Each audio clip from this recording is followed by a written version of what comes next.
안녕하세요. 김인만입니다. 위클리 리포트 주간 부동산 시장 동향 한번 살펴보도록 하겠습니다. 11월 4주차 부동산 시장 동향입니다. 기준은요, 한국부동산원 통계 11월 20일자로 조사한 통계입니다. 5주 연속 하락이라고 제가 제목을 정했는데요. 조금씩 상승분을 반납하고 있습니다. 올 초에 집값 많이 떨어졌다가 상반기에 반등을 했잖아요. 그래서 6월 정도에 상승으로 전환되고 쭉쭉 올라가다가 추석 지나고 상승폭이 꺾이면서 조금씩 상승분을 반납하다가 최근에는요. 자, 전국은 이제 0까지 내려왔습니다. 이야, 진짜 간당간당하네요, 진짜. 0.02에서 0까지. 이런 추이면 다음 주가 되면 전국은 마이너스로 전환될 가능성을 배제할 수가 없습니다. 수도권 지역도요, 0.03에서 0.01까지, 야, 충격적인데요? 다음 주 되면, 12월 되면, 이게 다음 주 아니면 12월에 수도권 또 마이너스로 전환될 수도 있고요. 지방도 0.00, 서울은 0.03까지, 0.05에서 0.03. 와, 올해 가기 전에 12월 중에 서울도 마이너스로 전환될까가 가장 중요한 포인트가 될 것 같습니다. 걱정이네요.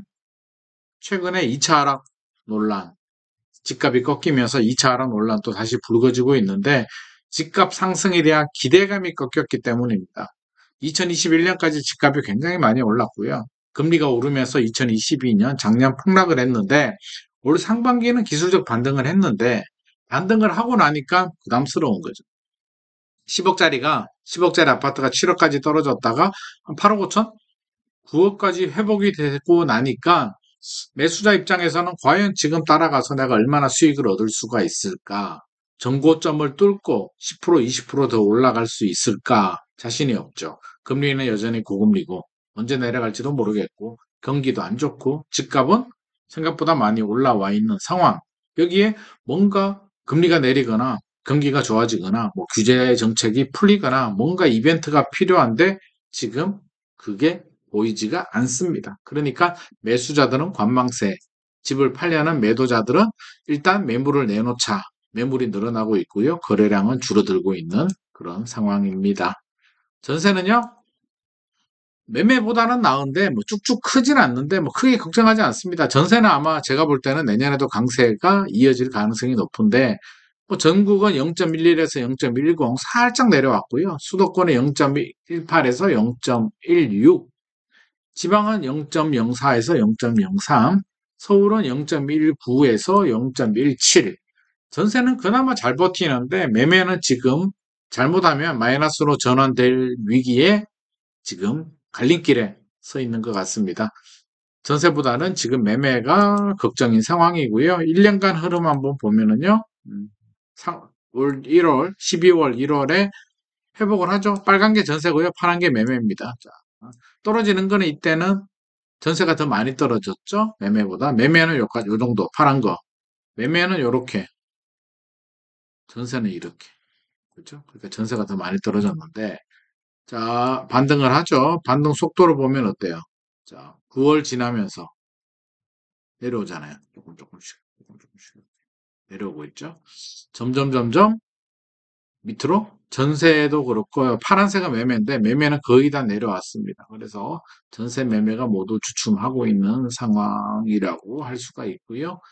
지역별 매매 가격 지수 동향을 보면 자, 인천 마이너스 0.05, 부산 마이너스 0.06, 대구, 광주 이쪽이 마이너스, 왼쪽이 마이너스, 오른쪽이 플러스인데 이제 마이너스 지역이 다시 늘어나네요. 세종, 충남, 전남, 제주. 야, 이게 한 올해 가기 전에는 제 생각에는 올해 가기 전에는 지금 분위기라면 전체적으로 다 마이너스로 전환되지 않을까 하는 우려스러운 걱정되는 그런 분위기입니다.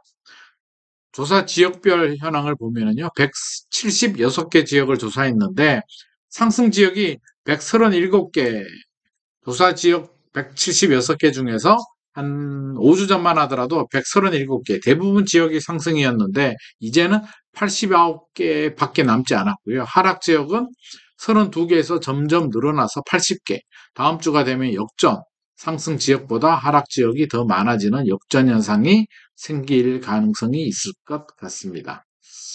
아, 진짜 꺾인 것 같네요. 이 통계를 보면 1, 2주도 아니고 5주 연속으로 꺾였기 때문에 아마 꺾인 것 같습니다. 구체적으로 좀 지역별로 알아보면요. 서울은 0.05, 0.05, 0.03. 매도자, 매수자 간 희망 가격 격차로 관망세, 기대 심리 축소, 매수 문의 감소. 자, 이렇게 리포트 결과가 나와 있고요. 서초구도 0.1, 0.01, 0.02에서 0. 강남구는 00에서 마이너스 0.02, 송파구도 0.11, 0.07, 0.05 내려오고 있고요. 용산도 0.11, 0.11, 노원구도 마이너스 0.04까지 벌어졌습니다. 전체적으로 상황이 좋지 않습니다. 수도권 또 뭐 좋지 않죠. 인천도 계속 마이너스가 커지고 있네요. 마이너스 0.02, 마이너스 0.04, 이번 주는 마이너스 0.05까지 갔고요. 경기도는 0.05, 0.03, 0.02. 경기도도 점점 안 좋아지고 있습니다. 인천은 미추홀구, 부평구, 동구 위주로 약세를 보이고 있고요. 경기도 광주, 동두천, 의정부 지역이 약세 지역, 안양, 수원, 성남 같은 지역들이 뭐 상대적으로 강세 지역입니다만 전반적으로 분위기는 좋지 않습니다. 지방 한번 볼게요. 지방도 좋지는 않은데 지방광역시 대전이 0.06, 0.07이었는데 이번 주는 0.03으로 살짝 내려왔고요. 세종도 잘 나가다가 쭉쭉 마이너스 0.01, 0.1까지 반등을 했다가 이번 주는 마이너스 0.02. 부산 또 마이너스 0.05, 0.04에서 마이너스 0.06. 대구도 마이너스 0.01. 울산 또 반납. 광주도 마이너스 0.01. 전체적으로 그렇게 좋은 상황은 아닙니다. 자, 이번 주 이슈 한번 보죠. 자, 분위기는 꺾였고요. 자, 공시가격 현실화율 동결. 현실화가 뭐냐면 원래 공동주택 공시가격이 시세 대비 한 70% 수준이었거든요. 70%, 65%에서 70% 수준이었는데, 야, 이게 너무 낮으니까, 세금이 그 규제가 제대로 먹히지 않고, 그러니까 집값이 많이 올랐다라고 해서 징벌적 과세로 이거를 2030년까지 20% 수준까지 올리겠다. 그러니까 시세에 연동해서 집값이 오르면 공시가격도 올라가는데 플러스 알파로 더 올려서 90%, 70% 수준에서 10년 후에 2030년에는 90% 수준까지 올리겠다는 게 공시가격 현실화입니다. 문재인 정부 시절에 이제 규제였죠. 규제였는데 이게 공시가격도 시세가 올라가니까 공시가격도 올라가. 더 올려. 현실화 때문에 더 올려. 세율도 올려. 중과세, 공정시장 가격 비율도 올려. 문재인 정부 시절에 왕창 올리고 났는데 작년에 집값이 떨어지니까 난리가 났죠. 공시가격은 1월 1일 기준이기 때문에 오히려 시세가 역전돼 버리는 그런 현상이 발생을 합니다. 난리가 나서 윤석열 정부 시절에 이제 윤석열 정부가 집값이 떨어지니까 공시가격을 작년에 당장 바꿀 수는 없으니까 공정시장 가격 비율을 100%까지 가던 걸 60%까지 왕창 내리면서 조금 속도 조절을 했고요. 올 1월 1일에 좀 공시가격도 많이 떨어졌는데 이제 내년께 문제죠. 그러니까 이제 지금이 11월 다 지나가고 있잖아요. 이제 2달 있으면 1월 1일이 되니까 2달도 안 남았죠. 1월 1일이 되니까 1월 1일 기준으로 공시가격이 발표가 되니 이제 신경을 써야죠. 그래서 현실화율 시세 오르는 것보다 더 올리는 현실화율을 똑같이 하겠다. 69% 수준으로 동결하겠다는 거고요. 공론화 과정을 거쳐서 아마 폐지 수순으로 갈 것 같습니다. 그래서 시세 오르는 만큼 또는 내리는 만큼만 공시가격 변동에 적용하겠다라는 건데 뭐 이게 정상인 것 같고요. 공시가격 현실화율이 필요하다면 공시가격을 올려서 시세와 비슷하게 만든다면 세율이나 다른 걸 내려서 조세 부담은 똑같이 하는 게 제 생각에는 맞을 것 같습니다. 자, 그래서 내년도 보유세 부담, 1주택자 기준으로요. 보유세 부담은 대치 연마가 451만 원에서 내년은 583만 원, 32% 정도 늘어날 것 같고요. 잠실주공 5단지 전용 82는 438만 원에서 632만 원, 50% 정도 늘어날 것 같고요. 예상이 됩니다. 마레프, 마포레미안 프루지오 전용 84가 올해 252만 원에서 내년은 283만 원, 12% 정도 늘어날 것으로 예상이 된다고 합니다. 자, 이게 요즘 또 논란이에요. 실거주 의무와 재건축 초과이익 환수 언제 폐지되느냐. 올 초에 집값 많이 떨어지니까 정부가 전매 제한하고 실거주 의무를 풀어주겠다라고 했는데 전매 제한은 정부 시행령으로 풀어줄 수 있기 때문에 3월에 풀렸는데 실거주 의무는 법을 개정해야 되거든요. 근데 국회에서 통과가 안 됩니다. 정부는 폐지하겠다고 했는데 통과가 안 돼요.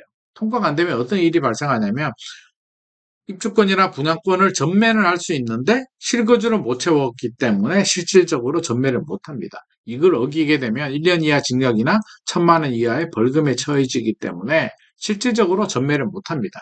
근데 이거를 믿고 준비하던 분들은 이제 날벼락을 맞는 거죠. 둔촌주공, 재건축안, 올림픽파크 포레용 작년에 무슨이 뭐 이렇게 하신 분들은 올해 12월 되면 팔 수가 있는데 지금 프리미엄이 한 6억 정도 붙었거든요.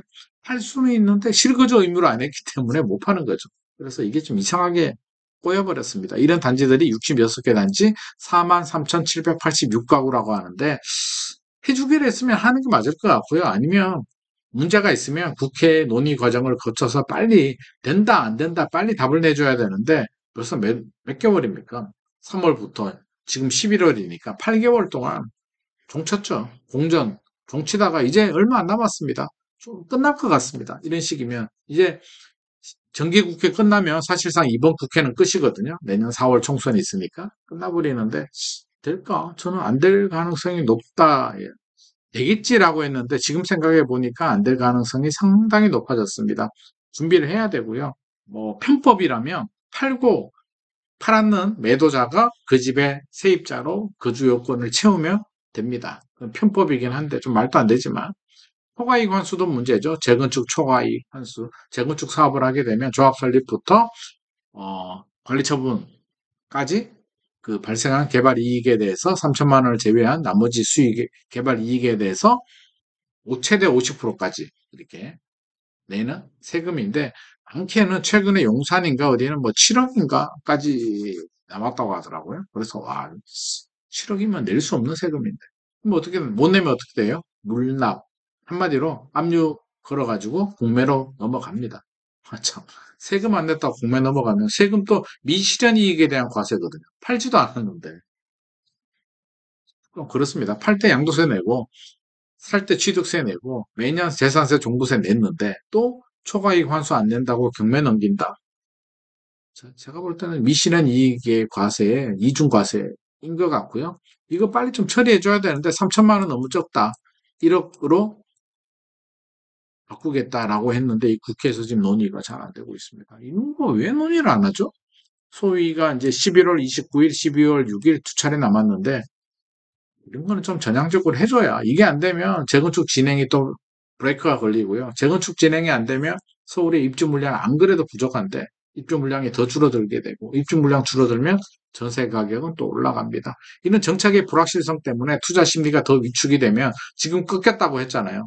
더 위축이 되고 더 얼어붙게 되면 또 빠르게 떨어지고 PF도 문제가 되면 정부가 또 개입을 하게 되고 이런 악순환의 고리가 계속 반복이 될 수도 있기 때문에 할 거는 하자. 안 되는 건 안 되는 거고 제발 국회가 일 좀 해가지고요. 된다 안 된다 빨리빨리 불확실성 없이 빨리 좀 제거를 해주면 좋을 것 같습니다. 오늘의 내용이 도움이 되셨다면 좋아요와 구독 부탁드립니다.